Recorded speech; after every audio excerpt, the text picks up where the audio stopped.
Imagine sending your child to Mars, knowing they might never return to Earth. Sound crazy, right? But what if I told you that we've done something eerily similar in the past decade? We've rewired an entire generation's childhood without testing its long-term effects. Welcome to The Anxious Generation, where author Jonathan Haidt unpacks the silent epidemic of anxiety, depression, and social disconnection among today's youth. What happened, and how we fix it? Let's dive in. Chapter 1. The Surge of Suffering. Something changed in the early 2010s. Suddenly, rates of anxiety, depression, and self-harm among teenagers surged dramatically. Hospitals were treating more kids for self-harm than ever before. Parents noticed their children withdrawing, their moods darkening, and their ability to focus diminishing. But here's the strange part. There was no war, no economic crash, and no deadly pandemic at that time. So what exactly triggered this shift? One major factor stood out: the smartphone. When smartphones became mainstream around 2010 to 2012, they brought with them a new way of interacting with the world. Social media platforms like Instagram, Snapchat, and later TikTok changed how teenagers communicated, sought validation, and spent their free time. What once was an era of face-to-face socializing and outdoor play quickly transitioned into an era dominated by screens and endless digital interactions. This chapter lays the foundation for understanding how the smartphone era rewired childhood, leading to an unprecedented mental health crisis among Gen Z. Chapter 2. What children need to do in childhood. Childhood isn't just about growing up. It's about learning through real-life experiences. For centuries, children have thrived through play, exploration, and taking risks. Whether it was climbing trees, riding bikes, or inventing games with friends, these activities help kids develop essential life skills like problem-solving, resilience, and emotional regulation. However, the shift to a phone-based childhood has fundamentally altered this process. Instead of learning from direct experience, kids today are growing up in a world where interactions happen behind screens. Their sense of self-worth is shaped not by real-world accomplishments, but by likes, shares, and online validation. Play-based childhood wasn't just about fun. It was an essential component of mental and emotional development. Without it, children are less prepared for the complexities of adulthood. The decline of outdoor play and real-world socializing has contributed significantly to the rise in anxiety and depression among young people. Chapter 3. The Decline of a Play-Based Childhood. The decline of play didn't begin with smartphones. It started much earlier. In the 1990s, parents became increasingly fearful for their children's safety. Media-fueled concerns about stranger danger, kidnappings, and accidents led to helicopter parenting, a style of overprotection that left kids with little freedom to explore and make mistakes on their own. This overprotective parenting trend meant that kids spent less time outdoors, engaging in unsupervised activities that helped them develop independence. Instead, their time became structured, filled with supervised playdates, organized sports, and screen-based entertainment. By the time smartphones and social media entered the picture, kids were already accustomed to a more sheltered and structured lifestyle. But the introduction of social media created a new layer of control and influence. Except this time, it wasn't parents who were supervising their children's interactions. It was corporations and algorithms shaping their perceptions, emotions, and social interactions. Chapter 4. The Block Transition to Adulthood. Adolescence has always been a time of transition, from childhood dependence to adult independence. But today's teenagers are struggling with this transition more than ever before. Many young adults report feeling overwhelmed, anxious, and unprepared for real-world responsibilities. Why? Because the traditional milestones of adolescence, such as gaining independence, taking risks, and learning from failures, have been largely replaced by online interactions and curated digital identities. Instead of navigating real-world challenges, today's teens spend countless hours managing their social media presence, constantly seeking approval and fearing judgment. Additionally, social media has disrupted the natural process of adolescence by introducing constant social comparison. Teenagers now measure their self-worth against an endless stream of idealized images and highlight reels from peers and influencers. This has led to an epidemic of low self-esteem, social anxiety, and feelings of inadequacy. The result? A generation that is stuck, mentally exhausted, emotionally fragile, and struggling to transition into adulthood. Unless major changes are made, we risk raising a generation that is perpetually anxious, disconnected, and ill-equipped for the challenges of the real world. Chapter 5. The 4 Foundational Harms. As childhood has shifted from real-world play to screen-based interaction, we are seeing the emergence of 4 foundational harms that are directly impacting mental health and development. These 4 elements create a cycle of distress, making it increasingly difficult for children and adolescents to develop resilience and emotional well-being. 1. Social deprivation. Before the digital age, children developed crucial interpersonal skills through in-person interactions. These face-to-face connections taught them empathy, nonverbal communication, and how to navigate social complexities. But now, with so much of their interaction happening online, they miss out on essential social learning.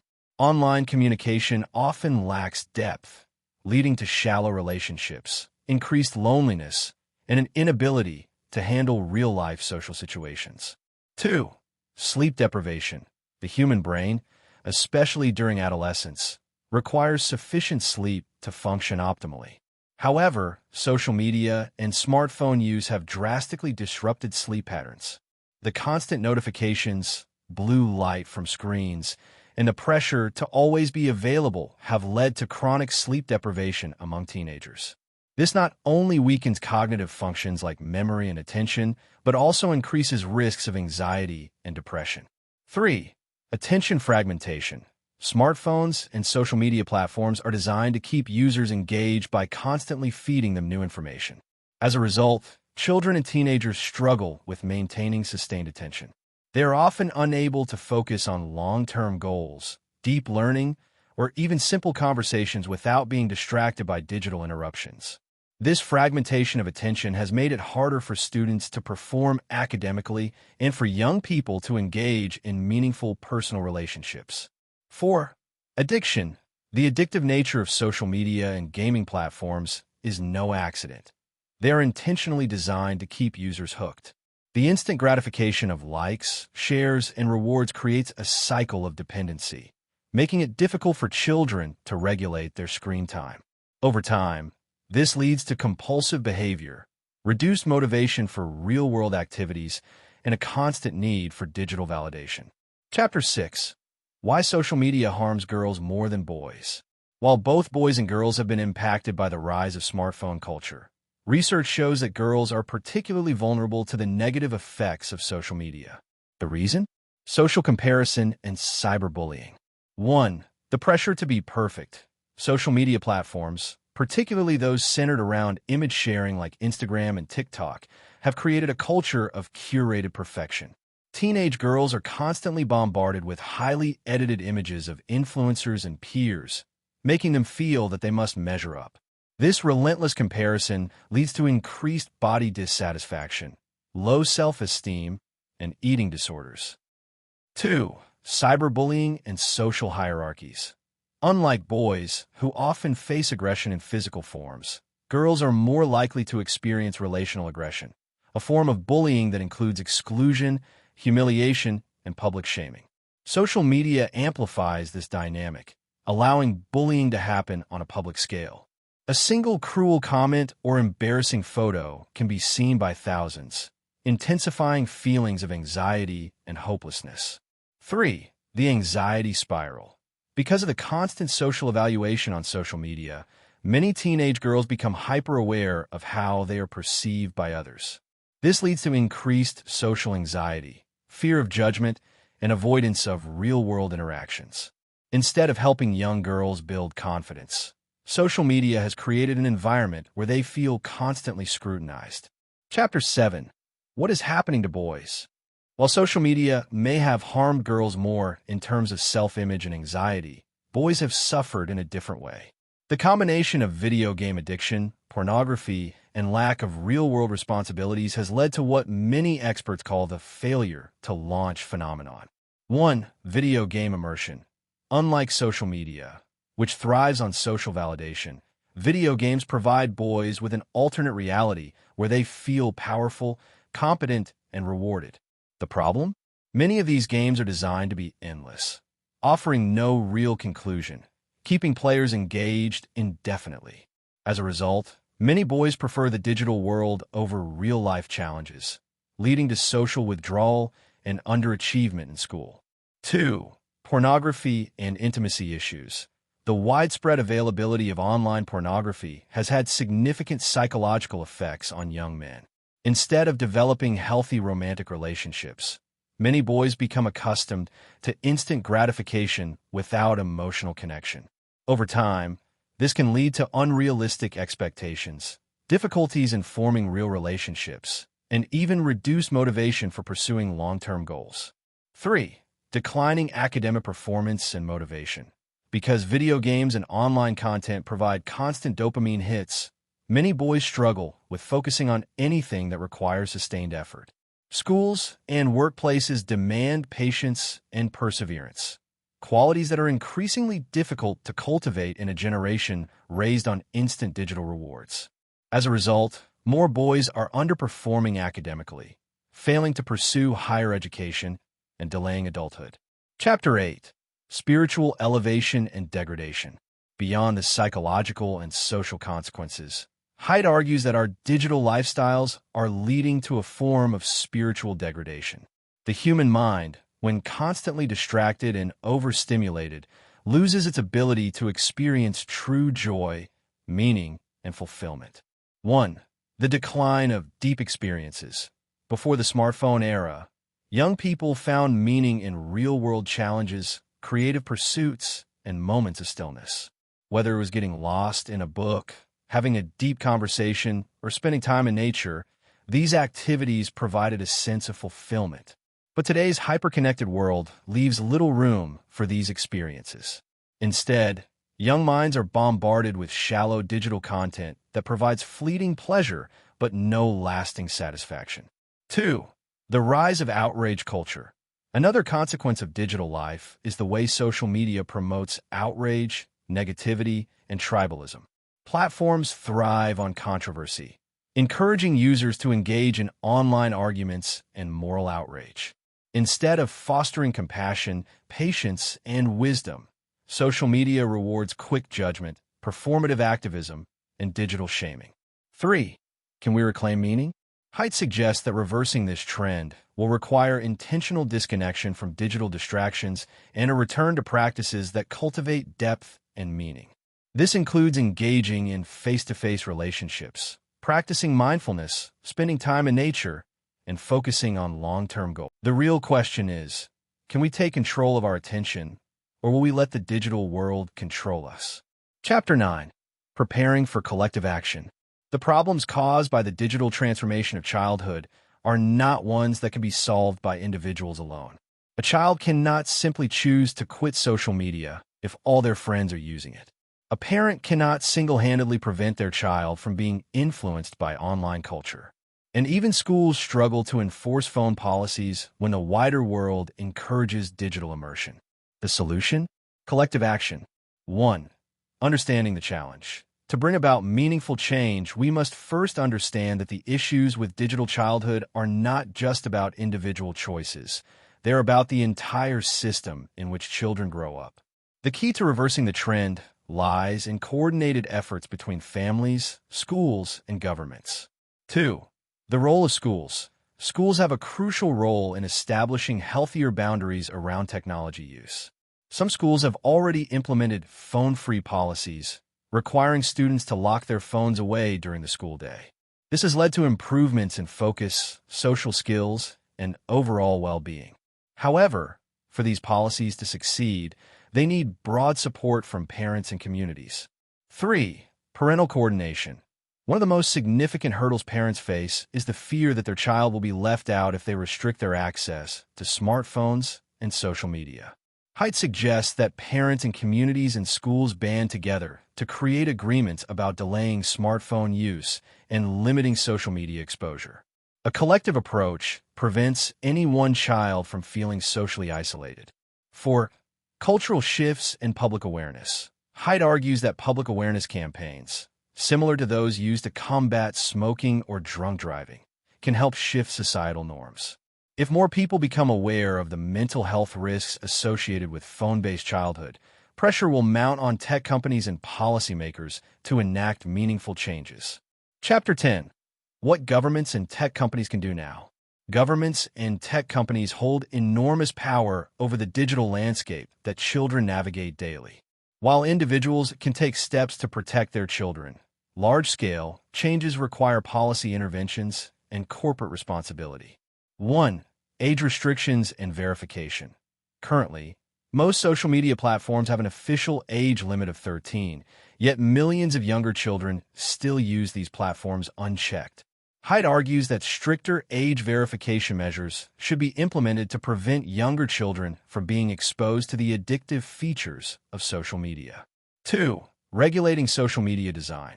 Many social media platforms use algorithm-driven content feeds, engagement-based ranking, and endless scrolling, all designed to maximize screen time. Haidt suggests that regulations should require tech companies to redesign their platforms to prioritize user well-being rather than addiction. 3. Privacy protections. Another crucial area of regulation involves data privacy. Many platforms collect extensive data on minors, using it for targeted advertising and engagement manipulation. Governments should implement laws that limit data collection on minors and restrict targeted advertising toward young users. 4. Holding tech companies accountable. If social media companies knowingly create harmful environments for children, they should be held accountable. Haidt suggests that legal frameworks similar to those used against tobacco and opioid companies could be applied to hold tech giants responsible for the mental health crisis they contribute to. Chapter 11. What schools can do now. Schools have always been places of learning and social development, but today's schools must also navigate the challenges of digital distraction and deteriorating mental health. While schools alone cannot fix the problem, they can play a pivotal role in protecting children from the harms of a phone-based childhood. 1. Implementing phone-free policies. One of the simplest and most effective steps schools can take is banning phones during the school day. Schools that have enforced this policy have seen increased student engagement, better classroom discussions, and improved social interactions. However, enforcing this requires clear communication with parents and students about why these rules benefit everyone. 2. Promoting offline socialization. Many schools have cut back on recess and free play in favor of structured academics.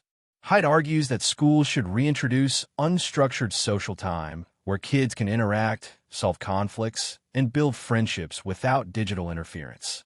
3. Digital literacy education. Schools should educate students about the psychological and social effects of digital media. Teaching young people how algorithms manipulate their behavior, how social media impacts self-esteem, and how to critically engage with online content can help them navigate the digital world more responsibly. 4. Mental health support. The rise in adolescent mental health issues requires schools to invest in counseling services, peer support groups, and stress management programs. Schools should not only educate students academically, but also equip them with tools to handle the emotional challenges of modern life. Chapter 12. What parents can do now. While collective action is crucial, parents have an immense role in shaping their children's relationship with technology. Haidt offers practical strategies that parents can implement today to foster a healthier digital environment at home. 1. Delaying smartphone use. The best approach is no smartphones before high school. Many parents give in to pressure and provide smartphones at an early age, but waiting until 14 or 15 give children more time to develop social skills and emotional resilience before being exposed to the online world. 2. No social media before 16. Social media is particularly harmful to young teens, especially girls. Parents should delay access to platforms like Instagram, TikTok, and Snapchat until their child is old enough to handle the pressures and social comparisons these platforms encourage. 3. Creating phone-free zones at home. Establishing areas where phones are not allowed, such as during meals, in bedrooms at night, or during family activities, can help children and teenagers develop healthier relationships with technology. 4. Encouraging real-world activities. Parents should actively encourage outdoor play, hobbies, and in-person socialization. Signing kids up for sports, art classes, or community activities ensures they develop meaningful offline interests. 5. Modeling healthy technology use. Children learn by example. If parents are constantly on their phones, their children will follow suit. Being intentional about tech use, setting limits for the entire family, and prioritizing face-to-face interactions can make a significant difference. The choice is clear. Do we continue letting big tech dictate childhood? Or do we take control and create a future where kids grow up strong, happy, and resilient? The answer lies in our hands. If you found this summary valuable, like, share, and subscribe for more deep dives into the books that matter.